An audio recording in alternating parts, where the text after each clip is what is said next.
For there is a wind of change, it blowing through the Spice Island.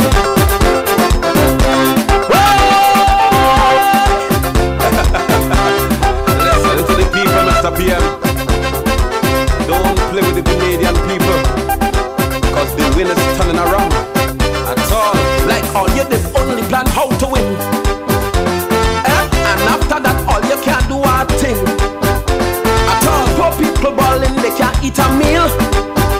So what? It's like all you deaf and can't hear that still. Still waiting for one project to take off. Like it's only Nazim how them could start. But prepare yourself and burn your belly, cause the wind turn around, heading back for we. So I said the wind of change, it blowing in the next direction. Man, the wind of change, it blowing back where he came from. Hear the people out on the streets. We want kids, we want kids. Man, they say they're tired, they can't take it. We want kids, we want kids. Man, the country balling, it's sick. We want kids, we want kids. So they need a doctor to come fix it. We want kids, we want kids. Hear the young men out on the block. Man, they say they're tired of the old talk. Listen to them, every day is blah blah blah blah. Left alone, and they can't see action to back it up. Oh Lord, woo! I say be careful, the wind turning around. Be careful. Thank you, Mr. DJ Man. To thank Brother Matheson for his introduction, and to chairperson of this evening, the Lion, to the support group, and to all my brothers and sisters and family members who I see here today. And it seems like half of Grenada I left home 2 weeks ago and now in New York. I hope you're all getting back very soon, because we need all the help in Grenada to restore our country to some semblance of economic positiveness. My friends, tonight I want to talk to you briefly, but I also want an opportunity to give you a chance to ask some questions. But I just want to say to you, when I left home a couple of weeks ago, this meeting was not on the schedule. My trip was essentially to London to take in part of the Olympics and to meet with serious investors who have been turned off from what's taking place in Grenada and wanted to meet with me to discuss their future role in the development of Grenada. So I had several meetings in London. Then on to Toronto and Montreal I have to. And then in New York for the last few days, and I leave tomorrow for Miami, where I meet with a few investors and the small Grenadian community there, and then into Washington, where I meet more persons interested in the development of Grenada. Because we know what's taking place in our country, so spending a lot of time talking about what already everyone knows, we have to talk about the future. How are we going to rescue the country? And therefore I want to spend some time to talk to you today on this. So I'll be back in New York before I leave here by sometime next week. Friends, I am extremely happy to see so many of you here. And I want to echo the sentiment of Sister Emmeline Pear. And by the way, Sister Emmeline Pear will be the next parliamentary representative for Southeast St. Andrews. I want to recognize her this evening as the new representative when the election comes. Friends, one point she made, I want to echo this throughout my speech this evening. We in Grenada spent a lot of time over the years vilifying, running down, destroying ourselves. Yes, we have our different political sides, but the quicker we come to terms that this is a small family society, and despite our differences, we must learn to channel those differences properly, and never to do anything that can interfere with the development of the country.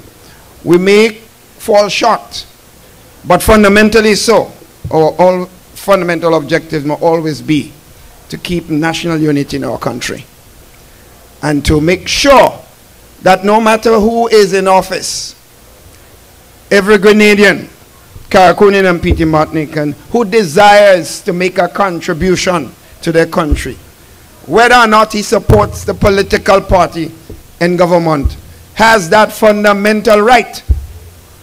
And no one should interfere with that right. Because every person that is prevented from making a contribution is multiplied several times in what is lost for the country. And any smart government or any smart leader or leaders would recognize that when you win election, your thrust must not be at getting back at your opposition. Your thrust must be about building your country, uniting your people, and developing the society. I make this point passionately because I reminded the present government when they started the vilification of the new National Party and myself, and were talking about jailing this and jailing that. I said to them in the first parliament session, you will never succeed because Keith Mitchell has not done anything wrong in government in terms of illegality. Mistakes were made, yes. Obama makes, everyone makes in decision making. But if you spend your time wasting your energies on the NNP and myself, after a time when you fail to bring justice and development to the country, the same people that join you today to vilify the NNP will say, time to bring back Jonah. You understand what I'm saying now? And old people say, if you live long enough, you see ants' belly. Well, I think I've seen more than ants' belly now. My friends, just briefly of the fundamental problems as we see it today in our country. And I would address how we are going to deal with this. It looks like we start getting blessing. That is blessing, that's not rain, blessing. Sister NNP talk about hopelessness. No matter what problems you have in life, friends, you would always work to deal with the problems if there is hope. Hopelessness is a fundamental problem that we all have to avoid. And I think that is prevailing in the country today, and it must be corrected. The politics of division is causing a lot of economic problems in the country. A government that has its leader and its ministers quarreling in the streets cannot manage and bring serious development to the country. Especially in a time where there are indeed regional and international economic problems. You need absolutely in and outside the cabinet of the country, bringing everyone together to make decisions that can deal with the fundamental problems we face. And the present government has failed us in the strong, open division that is taking place in the streets of the country, where the Prime Minister himself leads the attack on his own ministers while he sits in cabinet with them. Confidence level, my friends. We cannot do anything in life. If you want to take a step in life to do something and you do not have confidence in what the atmosphere that exists in that area, you will not take that initiative. And confidence level in this country at this time is at its lowest ebb. My friends, joblessness. The latest statistics of joblessness in the country is about 4 to 5% unemployment, my friends.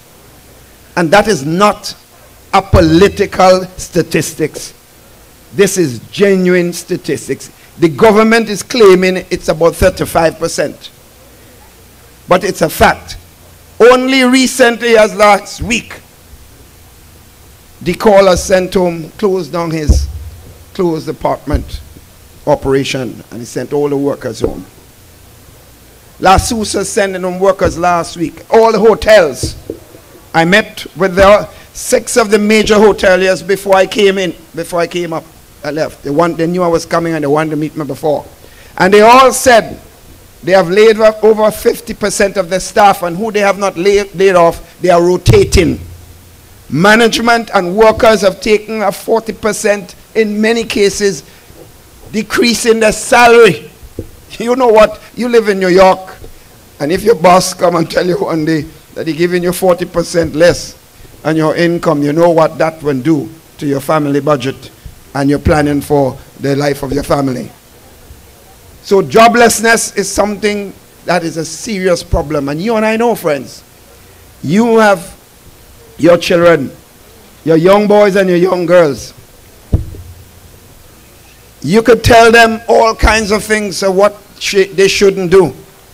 But if they lose hope and they do not have anything to do, they come out of school with 8 and 9 O levels, 3 A levels, and no jobs. It can be a serious problem for the social life of the country.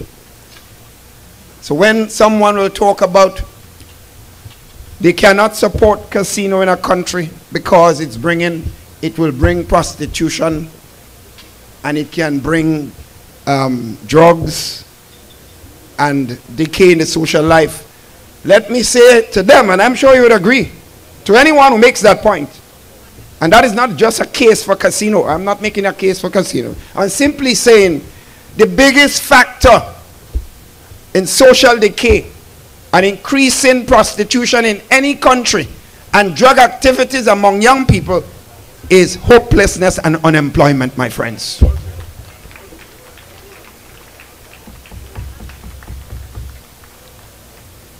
My friends, nothing in life any one of us does with spite and hate can succeed. Anything you try to do in life, friends, if you do it on the basis of hating someone or spiting someone, you will fail in your endeavor. Fundamental theory of life.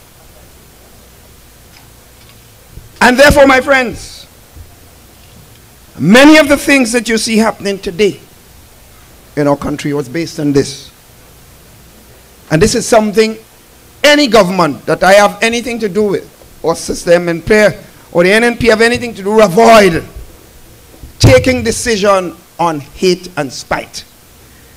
Assuming the NNP wins the next election, the NNP has no time in its agenda and calendar for spending time hounding down Tillman Thomas and the National Democratic Congress. We will spend all our energy on building Grenada, Carriacou, and P.T. Martinique.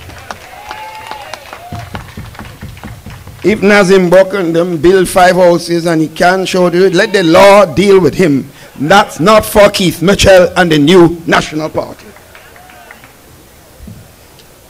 My friends, a number of young people throughout Grenada, and even abroad while I'm here, people ask me the same question. I want to address this. Doc, suppose the NNP wins the election, how would you what would you do different than what is taking place? A very legitimate question.